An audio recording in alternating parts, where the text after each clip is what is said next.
हाँ दोस्तों आज हम लोग बिहार डीएलएड का चक्षु प्रकाशन का है ये दोस्तों करने जा रहे हैं। ठीक है दोस्तों, देखिए यहाँ पे बिहार डीएलएड लिखा भी गया है।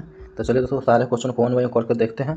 ठीक है दोस्तों, बस आप लोग वीडियो को लाइक शेयर सब्सक्राइब करते हैं। दोस्तों आपसे शेयर करना चाह रहे हैं बात कि यदि आप मान लीजिए बीएससी सीजीएल के बीएससी इंटर लेवल के बीपीएससी टीचर बिहार जीविका और बिहार पुलिस चालक का तैयारी कर रहे हैं और बिहार डीएलएड का, तो इस चैनल को आप सब्सक्राइब कर सकते हैं और अपने दोस्तों को भी बता सकते हैं। और डेली अपना करंट अफेयर का सेशन चल ही रहा है। चलिए दोस्तों अब बिना बात किए अपना क्वेश्चन स्टार्ट करते हैं। देखिए दोस्तों पहला नंबर क्वेश्चन में कहा गया है, यहाँ पे देखिए पहला नंबर क्वेश्चन में कहा नयन का सही संधि विच्छेद क्या है।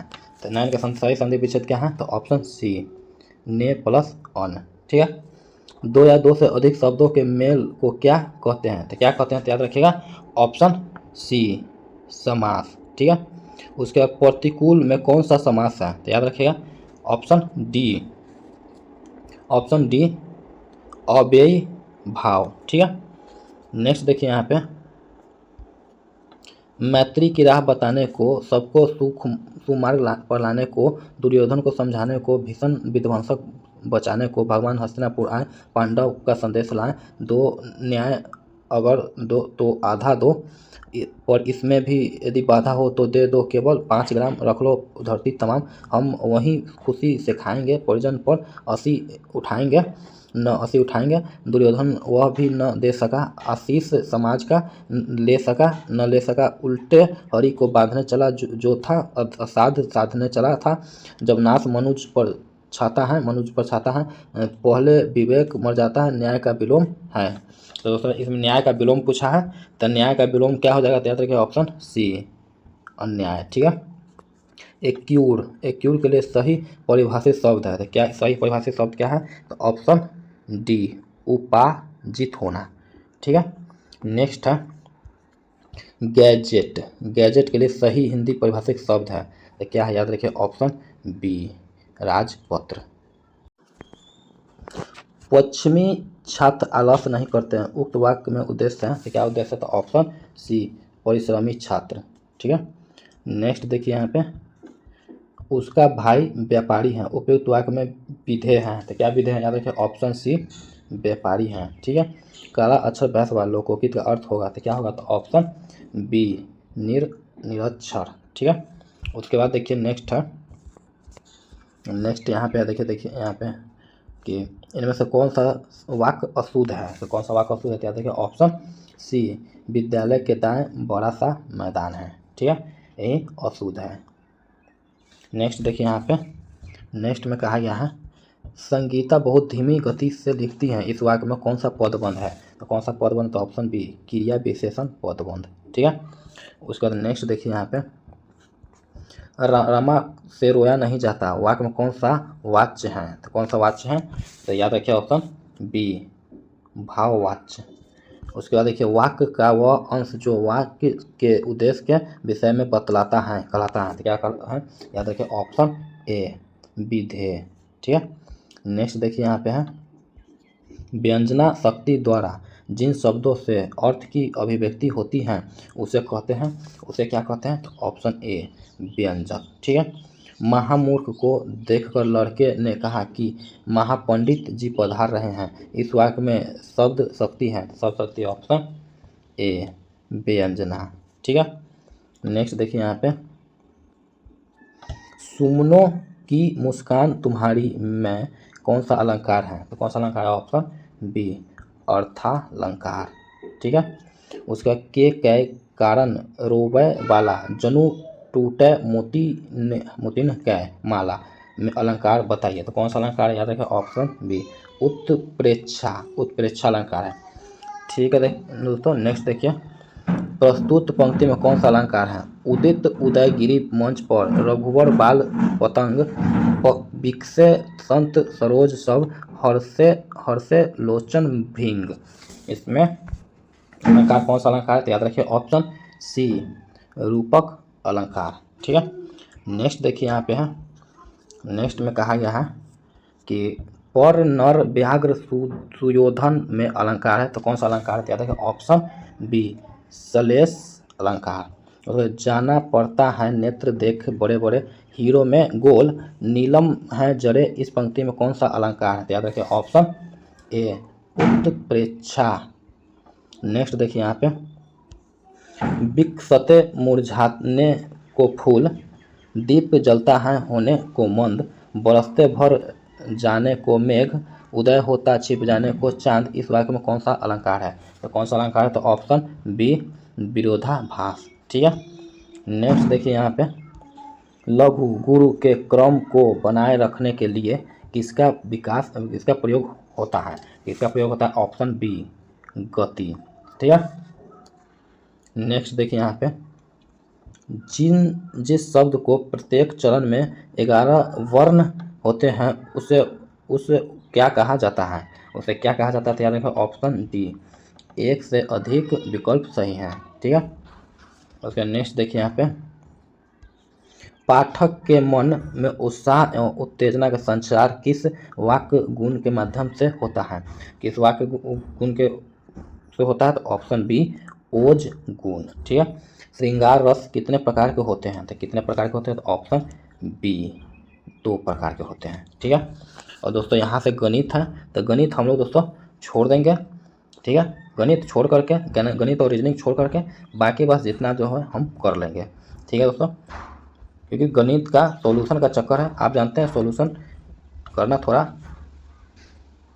तो दोस्तों हम लोग इसको कर देंगे। और यहाँ पे साइंस का है, तो साइंस का यहाँ से हम लोग स्टार्ट कर लेते हैं। यहाँ से देखिए, कुछ स्थानों पर मत्स्य पालन धान की खेतों में किया जाता है, जिससे मछलियाँ धान के खेतों में उपलब्ध पानी में वृद्धि कर सके। मत्स्य पालन यह विधि क्या कहलाती है? तो क्या कहलाती है? याद रखिए ऑप्शन ए मिश्रित मत्स्य पालन। ठीक है। नेक्स्ट देखिए यहाँ पे, रासायनिक अभिक्रिया में आप निम्नलिखित प्रभावों को किस प्रकार निर्देशित करेंगे? तो किस प्रकार निर्देशित करेंगे? तो ऑप्शन बी ऊष्माक्षेपी अभिक्रिया। ठीक है। नेक्स्ट देखिए यहाँ पे, नेक्स्ट में कहा गया है कि कार्बन का कौन सा गुण है जिससे वह कार्बन की लंबी श्रृंखला बनाता है? तो याद रखिएगा ऑप्शन बी श्रृंखलन। ठीक है। ठोस में कणों के बीच गति डैश होती है, तो कौन सा होती है? तो ऑप्शन बी स्पंदनात्मक। ठीक है। उसके बाद नेक्स्ट देखिए यहाँ पे, दोहरा निषेचन अद्वितीय डैश है, तो क्या है? याद रखिए ऑप्शन बी जिम्नोस्पर्म। ठीक है ना। उसके बाद स्ट्रेटम अंकुरण किस प्रकार के उपकला का एक उदाहरण है? तो किस प्रकार का उपकला का उदाहरण है? Option B ciliated epithelium. ठीक है। नेक्स्ट देखिए यहाँ पे, चिपको आंदोलन का नेतृत्व सर्वप्रथम किसके द्वारा किया गया था? तो किसके द्वारा किया गया था? Option A Sunderlal Bahuguna. ठीक है। उसके बाद है मनुष्य में शोषण वर्णक है, मनुष्य में शोषण वर्णक कौन सा? याद रखिए ऑप्शन बी क्लोरोफिल। एक मिनट दोस्तों इसका हो जाएगा मनुष्य में शोषण वर्णक है, तो ऑप्शन सी हीमोग्लोबिन। ठीक है। उसके बाद देखिए अनुवांशिकता के जनक कौन है? तो अनुवांशिक के जनक याद रखिए ऑप्शन बी है ग्रेगर जॉन मेंडल। ठीक है। नेक्स्ट देखिए यहाँ पे है, नेक्स्ट है यहाँ पे देखिए दोस्तों, मान लीजिए एक लड़का मैरी गो राउंड झूले पर 10 मीटर प्रति सेकंड की एक समान वेग से चल रहा है, दिए गए परिदृश्य में इनमें से कौन सा सत्य है? तो कौन सा सत्य? याद रखिए ऑप्शन सी लड़का त्वरित गति से आगे बढ़ रहा है। ठीक है। उसका नेक्स्ट देखिए यहाँ पे, एम मीटर से 4 मीटर द्रव्यमान की 2 वस्तुएं समान गतिज ऊर्जा से चलायमान हैं, तो उनका वेग का अनुपात है, तो अनुपात क्या होगा? तो ऑप्शन सी 2 और 1। ठीक है। उसके बाद देखिए दोस्तों यहाँ पे, एक पत्थर का वजन हवा में 650 न्यूटन है और पानी में 275 न्यूटन है, इसका विशिष्ट गुरुत्व ज्ञात कीजिए। तो क्या हो जाएगा? तो याद रखिए ऑप्शन बी 2.45। ठीक है।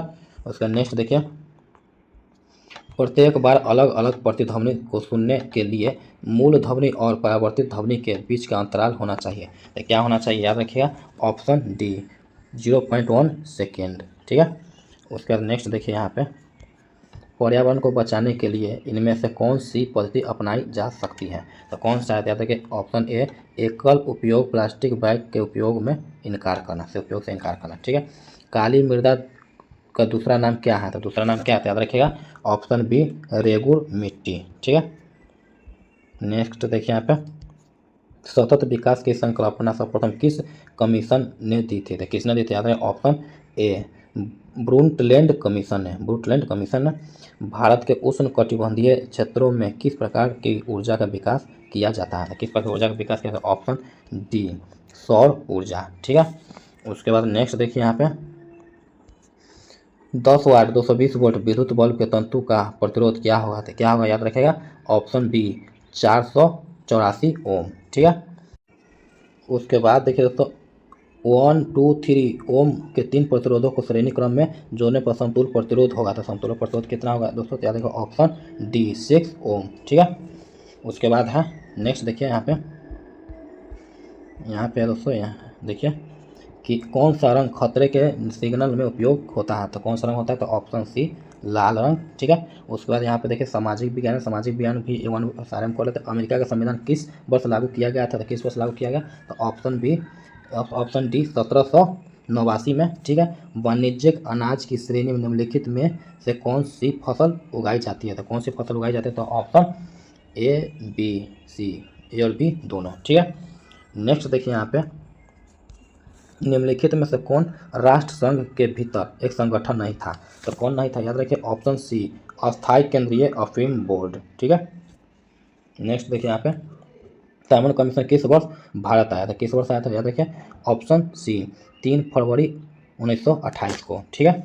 उसके बाद है नेक्स्ट देखिए यहाँ पे इंग्लैंड में औद्योगिक क्रांति किस वर्ष से प्रारंभ हुई थी? किस वर्ष प्रारंभ हुई? तो याद रखिए ऑप्शन कि उद्योग से प्रारंभ हुई थी। तो ऑप्शन बी, वस्त्र उद्योग। ठीक है।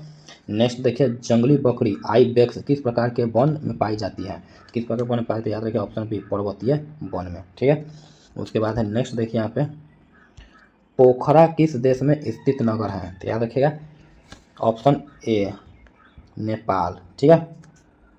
उसके बाद देखिए यहाँ पे 10 प्रसिद्ध भारतीय स्वतंत्रता सेनानी थे जिन्होंने संसाधन संरक्षण के बारे में एक महत्वपूर्ण अवलोकन किया, हर किसी की जरूरत के लिए पर्याप्त, किसी के लालच के लिए नहीं। तो ये कौन से थे? याद रखिए ऑप्शन ए, महात्मा गांधी। ठीक है। उसके बाद देखिए नेक्स्ट देखिए यहाँ में भारत में ताजे पानी का प्रमुख स्रोत है। तो ताजे पानी का प्रमुख स्रोत क्या है? याद रखिए ऑप्शन बी, भूजल। ठीक है दोस्तों। उसके बाद नेक्स्ट देखिए यहाँ पे नेक्स्ट में कहा गया है नेक्स्ट में यहाँ पे देखिए कि भारत में अत्यधिक जैव विविधता का घनी क्षेत्र है। तो कौन सा है? तो याद रखिए ऑप्शन सी, पश्चिमी घाट। ठीक है। नेक्स्ट देखिए पवन चक्की में उत्पन्न बिजली डैश है। तो क्या है? याद रखिए ऑप्शन बी, हवा के वेग पर निर्भर करता है। ठीक है। उसके बाद है चीनी उत्पादन में अग्रणी राज्य कौन है? तो कौन है? याद रखिए ऑप्शन ए, उत्तर प्रदेश। ठीक है। नेक्स्ट देखिए दुर्गावती जलाशय परियोजना बिहार के किस जिले में स्थित है? तो ऑप्शन बी, कैमूर। ठीक है। तो नेक्स्ट देखिए यहाँ पे भारतीय संविधान में प्रस्तावना किस वाक्य से आरंभ की गई है? तो याद रखिए ऑप्शन बी, हम भारत के लोग। ठीक है। उसके बाद राज्यसभा का सभापति कौन होता है? तो याद रखिएगा ऑप्शन बी, उपराष्ट्रपति। ठीक है। उसके बाद है भारत में कानून बनाने की जिम्मेवारी किस संस्था की है? तो किस संस्था की? तो ऑप्शन बी, संसद की है। ठीक है। उसके बाद नेक्स्ट देखिए संपत्ति के अधिकार को मौलिक अधिकारों की सूची से कब हटाया गया? तो कब हटाया गया? तो ऑप्शन बी, 1978 में। ठीक है। नेक्स्ट देखिए निम्नलिखित में किस देश ने अपने संविधान में बहुसंख्यकवाद को अपनाया है? तो कौन सा? याद रखिए ऑप्शन डी, श्रीलंका। ठीक है। नेक्स्ट देखिए यहाँ पे भारतीय लोकतंत्र को किसकी प्रयोगशाला कहा गया है? तो याद रखिए ऑप्शन सी, अधिकारों की। ठीक है। उसके बाद नेक्स्ट देखिए यहाँ पे अंतर्राष्ट्रीय संगठनों में यह चिंता है कि डैश संयुक्त राष्ट्र के निर्णयों की अवहेलना करता है और एक तरफा कार्रवाई करता है। तो कौन है? तो याद रखिए ऑप्शन बी, USA। ठीक है। उसके बाद नेक्स्ट देखिए यहाँ पे इंग्लिश लैंग्वेज है दोस्तों। इंग्लिश लैंग्वेज का भी 1 बाय 1 करके सारे देख लेते हैं। देखिए उसमें कहा गया है complete the sentence using appropriate option, he dash in the state but he still does not have a command over the English language. Means दोस्तों याद रहेगा option B, has been living. ठीक है। नेक्स्ट देखिए यहाँ पे fill in the blank with the past continuous tense from the verb given in the bracket. Monica dash since last week. Monica dash since last week. याद रखिए option B, has been planning. ठीक है। Next देखिए यहाँ पे, select the most appropriate option to change the sentence from direct speech to indirect speech. Varun said I we joining you all at the airport. Varun said that dash joining dash at the airport. याद रखिएगा option B, I would be us all. ठीक है दोस्तों। Next देखिए यहाँ पे, select the most appropriate option to change the sentence from direct to speech to indirect speech. You should review review you lesson he set to the student, he dash the students to review. याद रखिएगा option B, advise and their lessons. ठीक है। Next देखिए यहाँ पे, pick out the non-finite verbs in the sentence given below. They always refused to obey orders। याद रखिएगा option D, to obey. ठीक है। उसके बाद pick out the non infinite verb the verbs in the sentence given below. Can you hope to count the stars. याद रखिए option C, count. ठीक है। नेक्स्ट देखिए यहाँ पे है, identify the passive voice to the given sentence। Radha bring sweets। तो याद रखिए option B, the sweets are brought by Radha. Next which is are to name of bracket. याद रखिएगा ऑप्शन, इसका कटा हुआ ऑप्शन। देखिए दोस्तों यहाँ पे ऐसा है कि ये भी हो जाएगा, और यहाँ देखिए दोस्तों ये जो है ये सारे हो जाएंगे, तो ये हो जाएगा ऑल ऑफ दीज। ठीक है। Which one of the synonym of the dash, dash का सिनोनिम क्या होगा, ऑप्शन बी। ठीक है। उसके बाद नेक्स्ट देखिए यहाँ पे, fill the blank with the correct option, they are making arrangement dash the function. तो याद रखिए ऑप्शन डी, फॉर। ठीक है। उसका नेक्स्ट देखिए यहाँ पे, fill the blank with the correct option, good sleep is necessary dash good health necessary।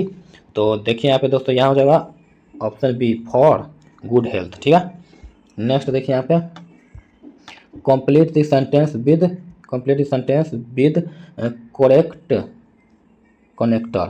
Husna was the pan dash he did not tell anyone of the his predicament। तो याद रखिए option A, how ever. ठीक है।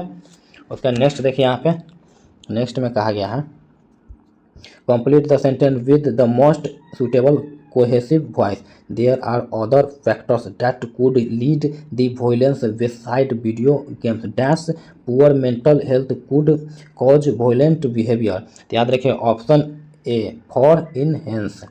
ठीक है। Intense हो जाएगा। देखिए यहाँ पे, select the alternative which best express the meaning of the item or phrase with wild गुज दीज ट्रीज। याद रखिए ऑप्शन, याद रखिएगा ऑप्शन ए, यूजलेस सर्च। ठीक है। नेक्स्ट देखिए, select the alternative which best express the meaning of the item or phrase by leap and bound. Option A, growing repeatedly. ठीक है।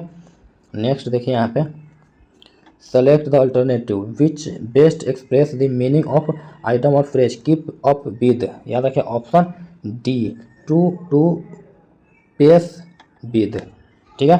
नेक्स्ट देखिए यहाँ पे, choose the correct phrase from the given option and make the conditional sentence. If Raja goes to the park he dash his friends. याद रखिएगा option B, will see. Next देखिए यहाँ पे, choose the correct phrase from the given option and make a conditional sentence. तो याद रखिए इसका ऊपर है, तो यहाँ पे है, if are astronaut I dash at the stars all the time. याद रखिएगा ऑप्शन बी, वुड टूक। ठीक है। नेक्स्ट देखिए यहाँ पे, fill the blank with the correct option either or of them dash English. याद रखिए ऑप्शन डी, नोज। ठीक है। Fill of the blank with the correct option, my shoes dash new याद रखिएगा ऑप्शन ए आर न्यू। ठीक है, तो उसके बाद देखिए दोस्तों यहाँ पे है तार्किक क्षमता है। तार्किक क्षमता में कहा गया है तार्किक क्षमता रीजनिंग को कहते हैं। रीजनिंग लिखा भी गया है। दिए प्रश्न प्रश्न चिन्ह का सही विकल्प चुनें। आम फल है तो प्याज क्या हो जाएगा, तो याद रखिए आम फल तो प्याज, प्याज दाना हो जाएगा, याद रखिएगा। तो दोस्तों आज हम लोगों ने दोस्तों पूरा तरह से जीके, जीएस, हिंदी और इंग्लिश को किया, ठीक है, कवर। तो चलो दोस्तों इसके लिए चैनल को लाइक, शेयर एंड सब्सक्राइब कीजिए दोस्तों, और अपने दोस्तों को भी बताइए, ठीक है दोस्तों। तो मिलते हैं नेक्स्ट वीडियो में, तब तक के लिए बाय, ठीक है।